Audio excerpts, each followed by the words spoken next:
David Johnson sat back in his extravagant seat in the five-star lodge feeling the uncommon extravagance of being a traveler as opposed to the pilot. The murmur of the motors was a natural solace, a sound that had went with him through incalculable hours.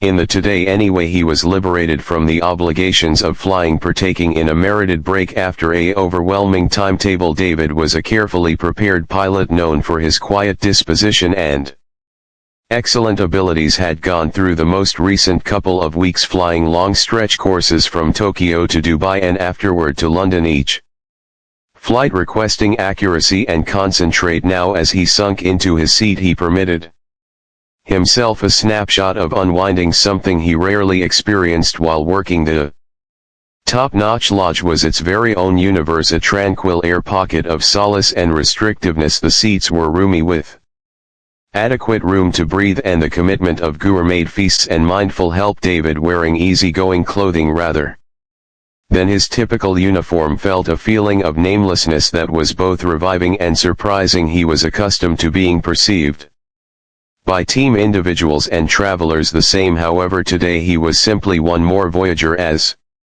the plane started to taxi down the runway, David looked around at his kindred travelers. There was a blend of business leaders, 2 or 3 VIPs, and a couple of families partaking in the advantage of five-star. Every individual was caught up in their own reality, some chipping away at PC operations, other tasting champagne or perusing. Among the group was Anna Thompson, a youthful airline steward who is generally new to the carrier. She traveled through the lodge with rehearsed lack, guaranteeing that every traveler was agreeable and taken care of. Anna was tireless and proficient, however she really wanted to see David, or something about him appeared to be awkward. However, she proved unable very put her finger on it. David, negligent of Anna's examination, was lost in thought. He considered his profession, the innumerable flights he had guided and the spots he had seen flying had been his energy since youth, a fantasy he had sought after with relentless assurance. Yet however much he cherished the skies, he esteemed these intriguing snapshots of relief where he could essentially be a traveler and partake in the excursion. The plane took off flawlessly, climbing consistently high up. David watched the cityscape underneath shrivel into an interwoven of lights and shadows, a view he never burnt out on. He reclined, shut his eyes. Furthermore, let the delicate vibrations of the airplane quiet him into a condition of unwinding. Anna proceeded with her rounds, yet her interest in David waited. She had seen numerous travelers in five-star. In any case, there was something else about him. Maybe it was the manner in which he conducted himself, or the tranquil trust in his attitude. Anything it was, it provoked her curiosity. As the flight advanced, Anna moved toward David with a considerate grin. "Great night, sir. Might I at any point get you anything to drink?" David woke up. "Furthermore," returned her grin, "a glass of water would be extraordinary." "Thank you." Anna gestured and immediately got back with a glass of water. As she gave it to him, she was unable to oppose, asking, "Are you going for business or delight?" David laughed delicately, "A touch of both. I guess I'm having some time off from work, yet I generally observe traveling to be a joy." Anna gestured, still inquisitive, however not having any desire to pry further. "Well, I really want to believe that you partake in your trip with us." "Much thanks to you," David answered, taking a taste of water. "I'm certain I will." As Anna continued on to take care of different travelers, David got back to his viewpoints. He valued the obscurity of being simply one more face in the group, an uncommon treat for somebody whose life was generally characterized by liability and acknowledgement. The flight proceeded flawlessly with the lodge lights diminished to make a tranquil environment. David watched a film, delighted in a scrumptious dinner, and all owed himself to loosen up. He contemplated his loved ones, especially his little girl, who was anxiously anticipating his return. These snapshots of isolation gave him an opportunity to ponder what genuinely made a difference past the cockpit and the skies. As the hours passed, David felt a feeling of harmony. He was thankful for the valuable chance to step back regardless of whether only briefly, and value the excursion according to an alternate point of view, much to his dismay that this flight would before long go off in a strange direction, testing his abilities as well as the view of people around him. As the flight sunk into its cruising elevation, the top of the line lodge hummed. With a calm murmur of discussion and the clunking of glasses, David Johnson, now serenely leaned back in his seat, was caught up in his book, an uncommon snapshot of relaxation for the carefully prepared pilot anyway. The peacefulness was brief as Anna Thompson, the mindful yet somewhat restless airline steward, moved toward him. Yet again Anna had been noticing David since he boarded. Attempting to pinpoint what appeared to be changed about him, he hushed up, perusing his book. The same old thing there, however. He didn't have the typical look of a top-of-the-line standard. No planner observed, no AirPods, no costly satchel, a very much worn soft cover and a basic carry-on. "Sorry to irritate you," Anna said, moving toward David's seat with what she trusted was an expert grin. "Might I at any point investigate your boarding pass?" David gazed upward from his book, his appearance quiet yet somewhat drained. He gone after the pass, got into his seat pocket without remark. Anna saw his hands solid, consistent with a plain gold wedding ring, no ostentatious adornments or superficial points of interest that she for the most part found in top-of-the-line. "Simply need to ensure all that's all together," she added, taking the ticket. Her eyes checked the record. C2A. Sure enough, however, something actually bothered at her. "Did you get an overhaul today?" A couple close by travelers had halted their discussions, watching the cooperation with inadequately camouflaged interest. The money manager across the walkway had placed down his reports, and the lady dressed in pearls was basically inclining toward the passageway to listen. "I bought the seat," David answered, his voice consistent with a sprinkle of something Anna couldn't exactly place: renunciation, disappointment. She'd seen enough furious travelers to realize this wasn't exactly that. It's simply that occasionally there are misunderstandings with se dole out ments. Anna pushed on, even as a little voice in her mind advised her to stop. "Are you certain you're not intended to be in economy? We could actually look at the older couple in line 3." Traded looks, the spouse murmuring something to her better half, shaking her head marginally. The tech fellow in 1A had eliminated his earphones out of nowhere, extremely keen on the thing was going on behind him. "I'm certain," David answered, his tone staying level yet with a solidness that hadn't been there before. "I fly this course frequently." He didn't make reference to his calling or status. He basically maintained eye contact with Anna, holding up. Anna felt heat crawling up her neck. The ticket was genuine. She realized it was, however. Something continued to push her forward, some profoundly imbued intuition she hadn't even acknowledged she had. "It's simply that we've generally disliked mistaken seed tasks previously." "And is there a issue here?" The new voice had a place with Laura Jawline, the front lamp specialist. She showed up at Anna's elbow, presumably attracted by the developing pressure the top of the line lodge. Laura's appearance was impartial, however her eyes dashed between Anna. "Furthermore," David with developing concern, "I was simply twofold checking the front seat task," Anna said abruptly, mindful of how this should look. The ticket felt weighty in her grasp, like proof of something she would have rather not recognized. The tech fellow in 1A had completely pivoted now, not in any event professing to work any longer. The financial specialist across the passageway was grimacing, his costly pin tapping against his armrest in an unpredictable musicality. The climate in the lodge had moved from pre-flight fervor to awkward strain. David stayed still, his book open, yet failed to remember on his lap. He didn't contend or speak more loudly, he just stayed there, emanating a sort of pride that caused Anna's inquiries to appear to be more modest and pettier as time passes. "His ticket plainly shows C2 of," Laura said unobtrusively, looking at the archive in Anna's grasp. "Is there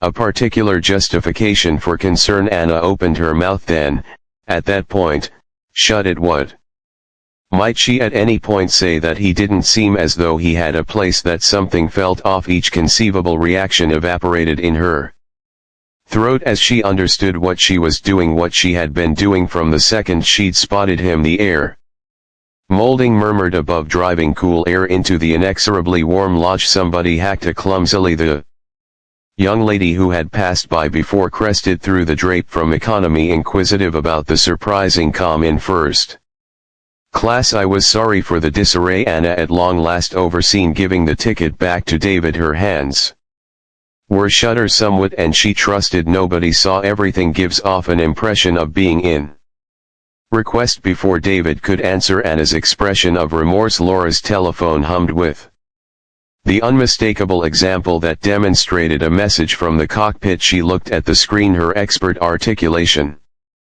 moving to one of worry. Decisively she inclined down near David's seat. Mr. Johnson, she said in a soft tone, I am sorry for hindering, yet we really want you in the cockpit. Promptly the adjustment of David's disposition was moment. The quiet, understanding man who had endured Anna's scrutinizing vanished, supplanted by somebody altogether unique. He shut his book without denoting his page and was on his feet in one smooth movement. Anna ventured back, befuddled by the unexpected shift she observed.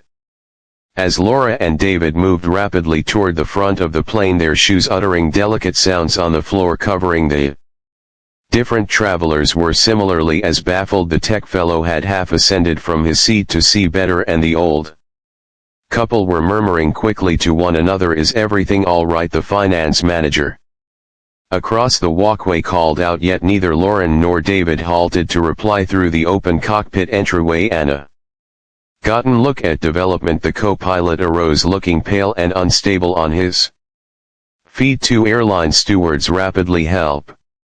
David gestured, thinking about his book, actually sitting in seat 2A, maybe seeing a greater amount of homegrown courses soon. Girls beginning school in the fall, believing now is the right time to remain nearer to home. The discussion streamed effectively between them as they checked their instruments, two experts sharing the agreeable space of the cockpit. Underneath them, travelers were presumably beginning to loosen up, requesting drinks, taking out PCs or films. The top-of-the-line lodge had sunk into an uncomfortable calm. Anna traveled through her administration routine precisely, pouring beverages and circulating warm nuts with rehearsed proficiency, yet her developments missing the mark on normal certainty, and she tried not to look the travelers in the eyes who had seen her prior conflict with David. Everything's moving along as expected now, she heard Laura tell an inquisitive traveler. Commander Stevens and Mr. Johnson are a phenomenal group. The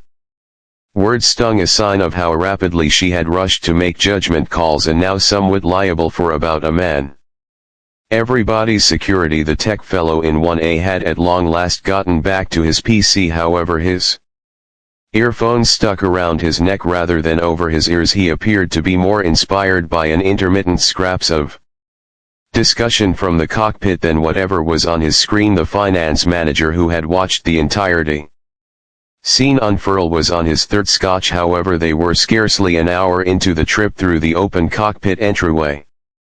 David's voice conveyed obviously as he spoke with aviation authority, his tone sure, expert, no follow of the one who had discreetly gotten through Anna's scrutinizing. She wound up stopping close to the cook room, paying attention to the simple this way and that among him and Commander Stevens. More water? The older lady dressed in pearls asked, surprising Anna. Her voice was delicate, however her eyes held a knowing look that made Anna's cheeks consume. It should be very warm working in this lodge. Yes, thank you, Anna M.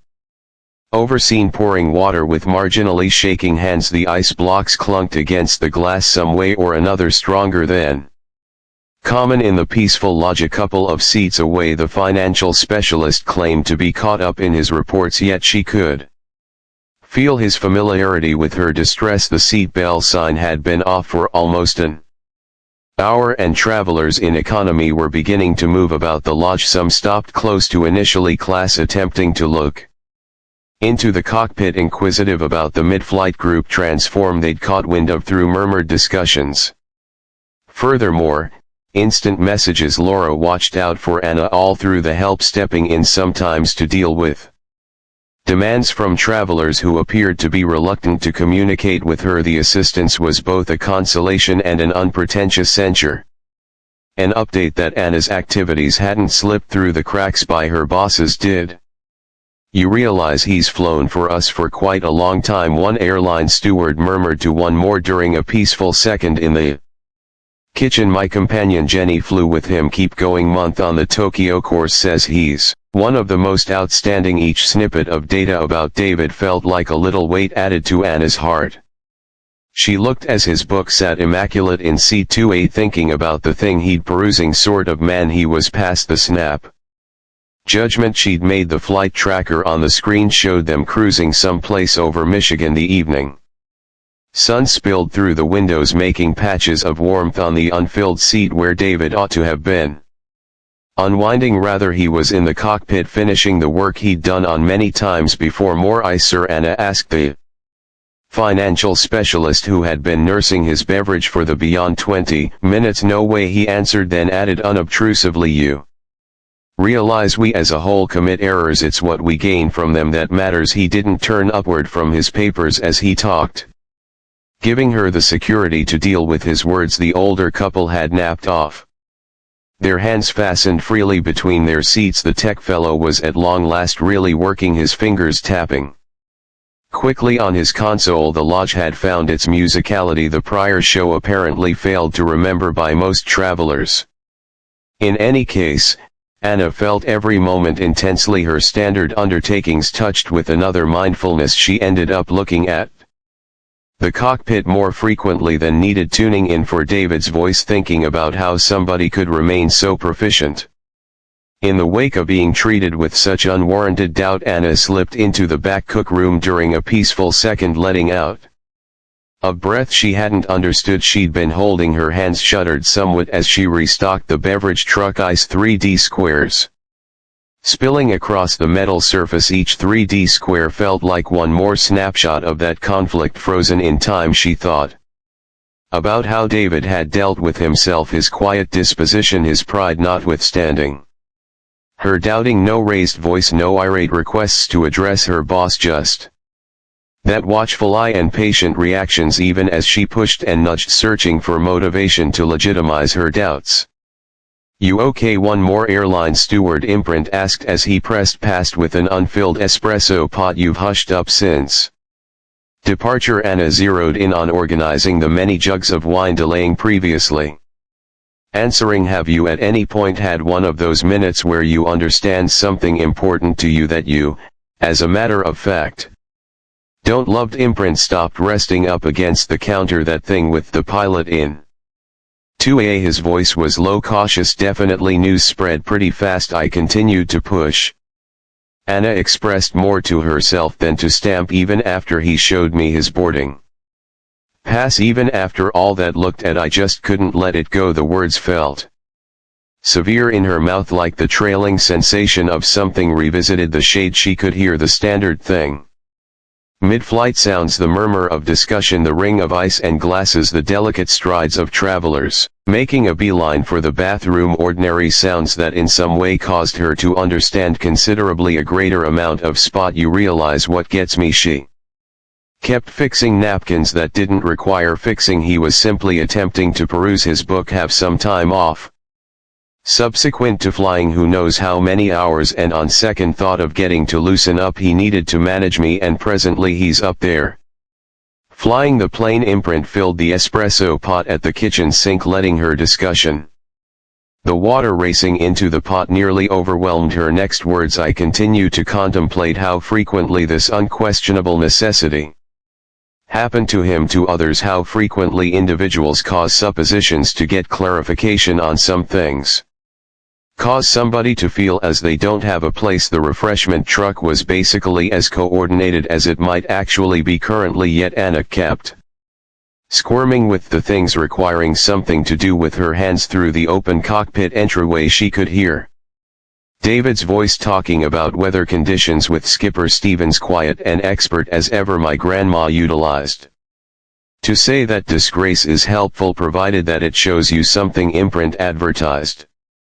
Testing the espresso temperature with a rehearsed finger. In any case, it's simply extra weight. A call button told from economy, and Imprint gave her shoulder a delicate press prior to making a beeline for work. Anna remained solitary in the cookroom, his Words blending in with the recollections of her previous activities. The disgrace wasn't just about what she done, it was about perceiving the suspicions that had prompted those activities. She contemplated her preparation, that multitude of workshops about client assistance and expert conduct. Not a single one of them had resolved the main problem, the quiet predispositions that could make somebody check out at a completely real traveler and see an issue that required tackling. The finance manager, who had seen everything, strolled past en route to the bathroom. He gave her a little gesture, not horrible however, knowing Anna considered what he saw now. The airline steward who had scrutinized the pilot, or somebody battling to confront an awkward truth about herself in the cockpit. David and Commander Stevens were examining their children, bits of discussion about school applications and summer plans floating back to where she stood. Such an ordinary human discussion. How had she at any point viewed him as anything? The drop into New York brought a whirlwind of movement that focused Anna occupied. However, her psyche stayed on what might occur subsequent to landing. She concluded someplace over Ohio that she expected to converse with David, truly converse with him, not simply murmur a speedy sorry and take off. The plane contacted down flawlessly, a demonstration of the expertise in the cockpit. As travelers started assembling their effects, Anna heard David's voice one final time over the radio saying thanks to everybody for their understanding during the team change. His tone was warm and proficient, no touch of the prior strain. In top of the line, she held up by the forward cook room, her heart thumping quicker than it ought to for somebody with 6 years of flight experience. Different travelers documented past the tech fellow, giving her a disjointed look. The older couple with their knowing looks. The money manager stopping momentarily, as though he needed to express something prior to continuing on. At long last the cockpit entryway opened. Chief Stevens arose first.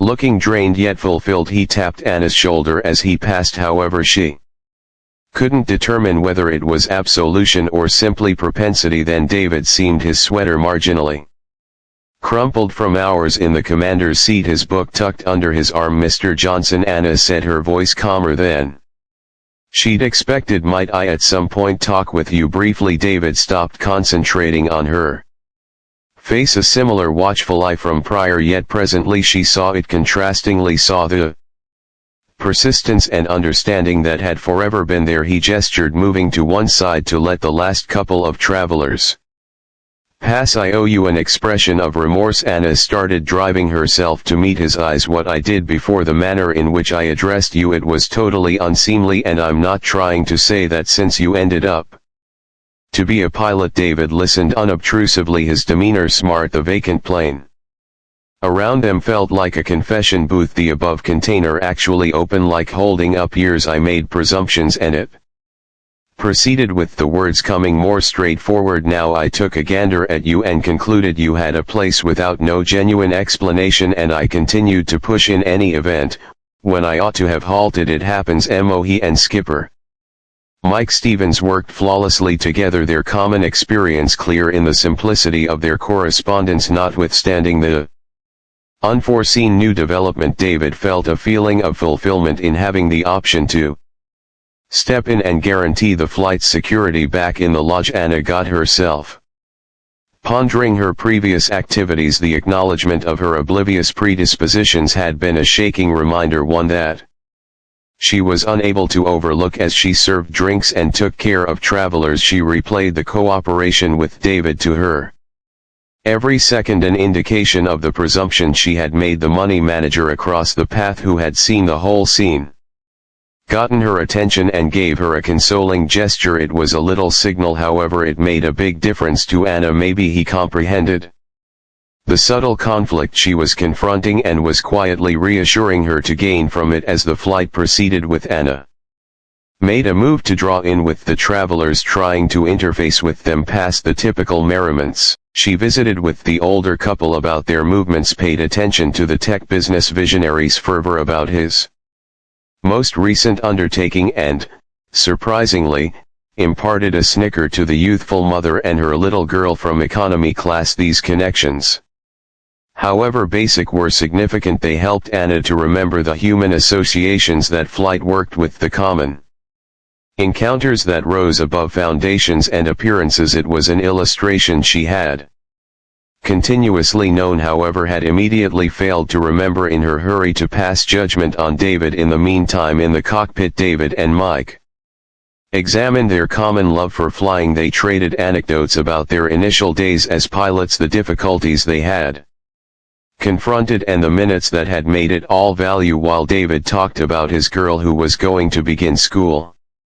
Furthermore, how he wanted to invest more energy with his family before very long. Flying is in our blood, Mike said, changing the autopilot settings, yet it's individuals we meet en route that make it genuinely extraordinary. David gestured in understanding, pondering the travelers in top of the line and the group he had worked with throughout the long term. Each flight was a new part, an opportunity to associate with others and offer in their excursions. As the plane started its drop into New York, Anna arranged the lodge for landing. She moved with a freshly discovered certainty, her before questions supplanted by an assurance to improve. She realized that the examples she had advanced today would remain with her, directing her cooperations with travelers later on. The arrival was smooth, a demonstration of David and Mike Gill in the cockpit. As the plane navigated to the door, Anna felt a positive feeling blended in with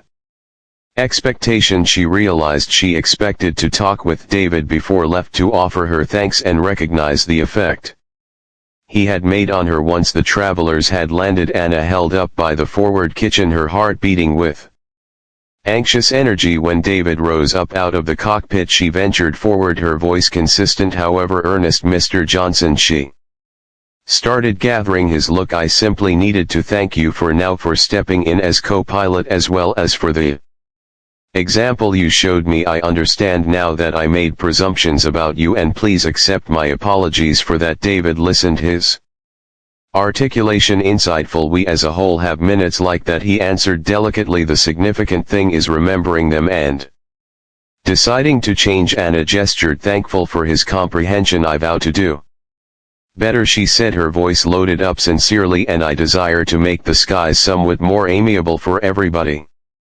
David grinned, a warm certified grin that arrived at his eyes. "That is everything anybody would be able request," he said. "Safe ventures, Anna." As David left the plane, Anna felt a weight lift from her shoulders. She realized she had far to go, however she was prepared to venture out. The experience had woken her up to the force of mindfulness and the significance of approaching everybody with deference and generosity. In the days that followed, Anna made a move to instruct herself about oblivious inclination and what it meant for her work. She went to studios, read articles, and participated in discussions with her associates about their own experience. Each step was a piece of her excursion toward turning into a more sympathetic and understanding airline steward. The carrier also paid heed to the episode and involved it as an impetus for change. They executed new preparation programs, zeroed in on variety and consideration, empowering all workers to analyze their predispositions and make progress toward a more comprehensive climate. Anna's story turned into a piece of these instructional meetings, a genuine illustration of how mindfulness could prompt positive change. She shared her experience transparently, expecting to move others to consider their own decisions and have an effect in their collaborations with travelers. Months after the fact, Anna wound up on one more flight, this time as a traveler. As she sunk into her seat, she saw an individual explorer battling with their baggage decisively. She advertised her help, a basic, thoughtful gesture that fell into place without any issues for her. Now, as the plane took off, Anna looked through the window, watching the world fall away underneath her.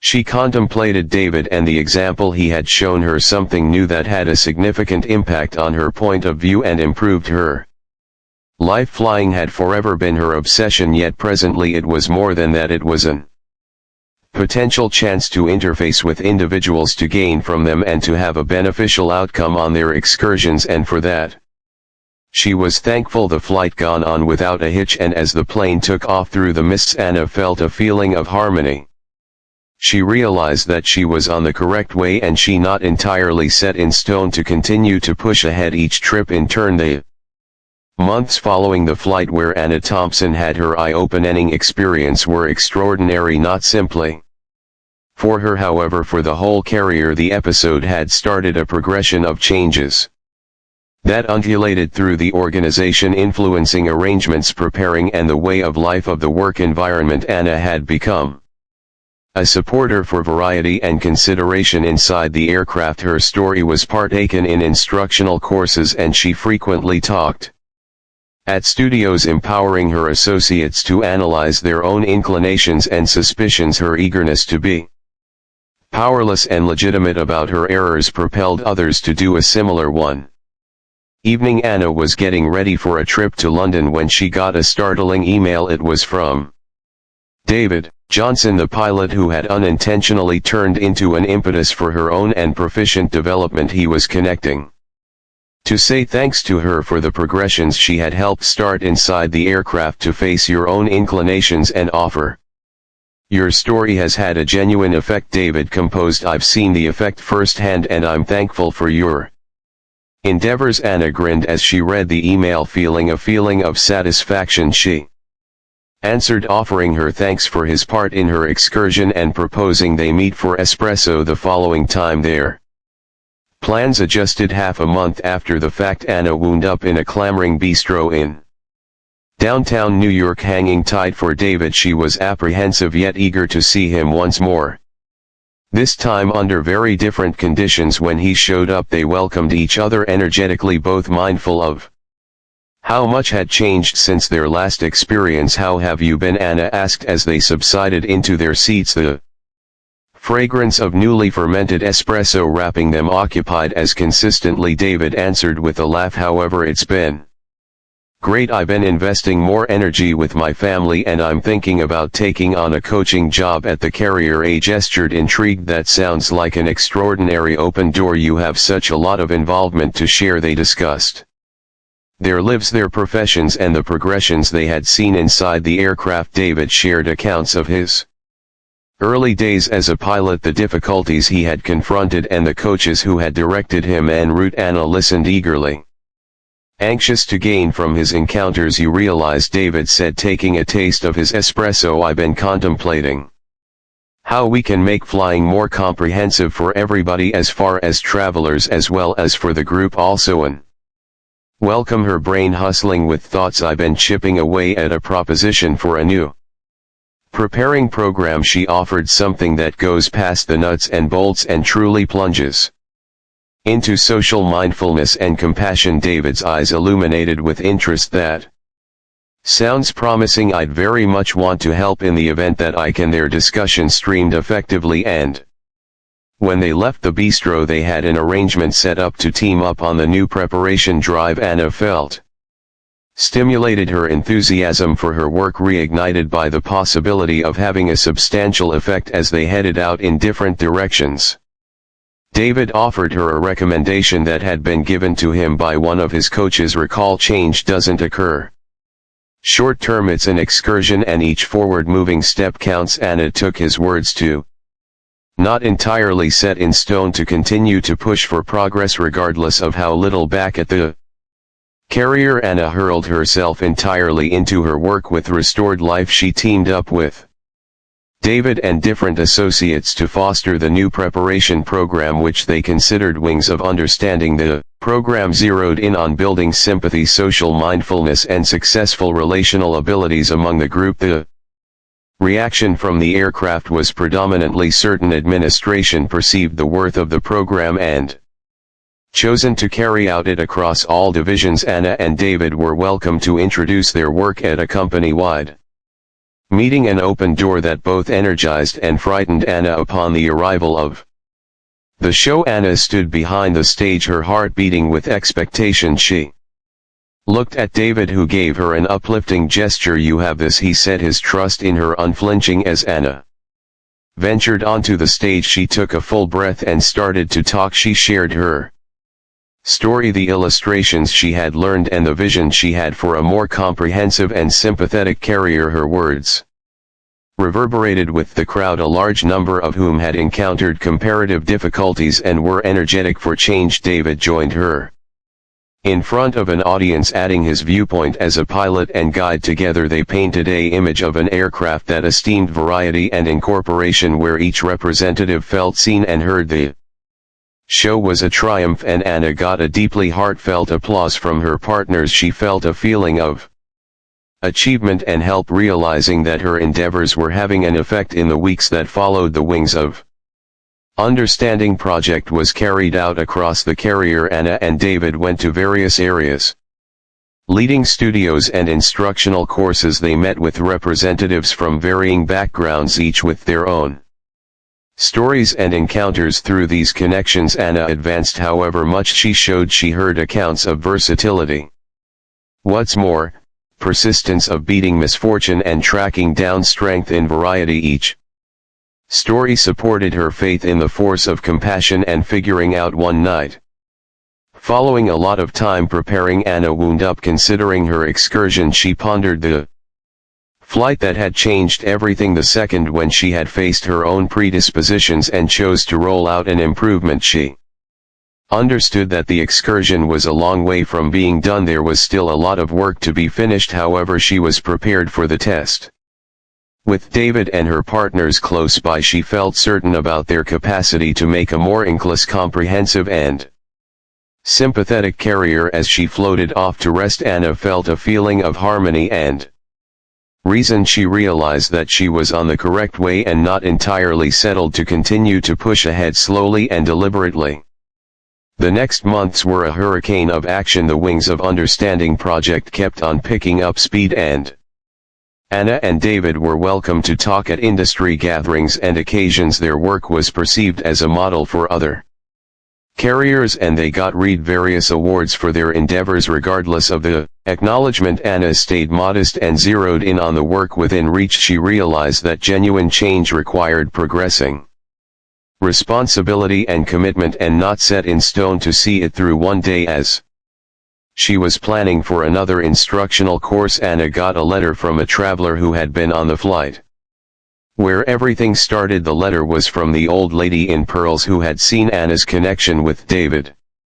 In the letter, the lady offered her thanks for the progressions she had seen inside the carrier. She expounded on how the experience had roused her to ponder her own predispositions and suppositions, and how she had shared Anna's story with her loved ones. Anna was profoundly moved by the letter, and it filled in as a sign of the effect that one individual might have. She understood that her process was about her own development as well as about moving others to do likewise. As the aircraft kept on developing, Anna thought of herself as taking on new difficulties and obligations. She was elevated to an administrative role inside the preparation division, where she could keep on driving change and have an effect. David too embraced his job as a coach and promoter for variety and consideration. He worked intimately with Anna and different partners to guarantee that the aircraft stayed resolved to its qualities and mission. Together they made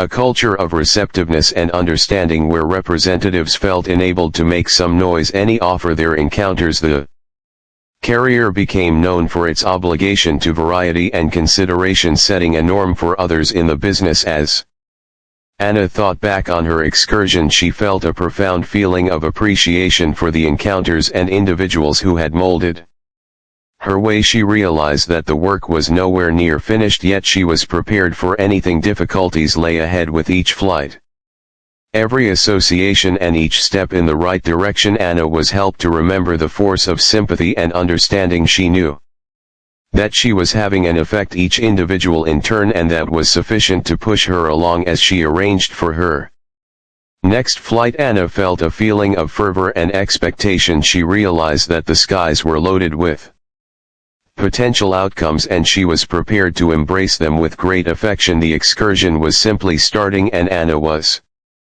not entirely set in stone to capitalize on it. Each trip in turn. Months had passed since the flight that had made a huge difference for Anna and David, the carrier's new preparation program, Wings of Understanding. had been effectively executed and the constructive outcomes were being felt all through the organization. Anna and David had become notable figures inside the carrier, their story filling in as a strong illustration of self-improvement and the significance of sympathy. Anna embraced her new part in the preparation division, where she worked enthusiastically to guarantee that each representative had the devices they expected to prevail in a different and comprehensive climate. Her energy for the work was obvious, and she found satisfaction in helping other people gain from her encounters. One evening, as Anna was getting ready for an instructional meeting, she got a message from David. He was visiting the area for a couple of days and needed to make up for lost time. Anna was excited at the possibility of seeing him once more and immediately consented to meet. They picked a calm bistro close to the air terminal, a spot where they could talk without interference. As Anna showed up, she spotted David finding a seat at a corner table, a recognizable book in his grasp. He gazed upward and grinned as she moved toward, still perusing the shadow of the breeze. Anna asked with a smile as she plunked down. David laughed, putting the book to the side. I at last completed it. Presently I'm simply returning to my one parts. They went through the following hour making up for lost time, sharing tales about their lives and the progressions they had seen inside the carrier. David talked about his new job as a tutor, directing youthful pilots and assisting them with exploring the difficulties of the calling. It's compensating work, David said, his eyes mirroring his energy. I see such a lot of potential in these youthful pilots. They help me to remember why I fell in love with flying. In any case, Anna gestured, understanding the opinion. It's astounding the amount we can gain from one another, she said. Each communication is an amazing chance to develop. Their discussion gone to the Wings of Understanding project, which had turned into a foundation of the carrier's preparing drives. Anna shared accounts of workers who had been affected by the program. Their points of view widened and their cooperations with travelers changed. It's amazing to see the distinction it's making, Anna said.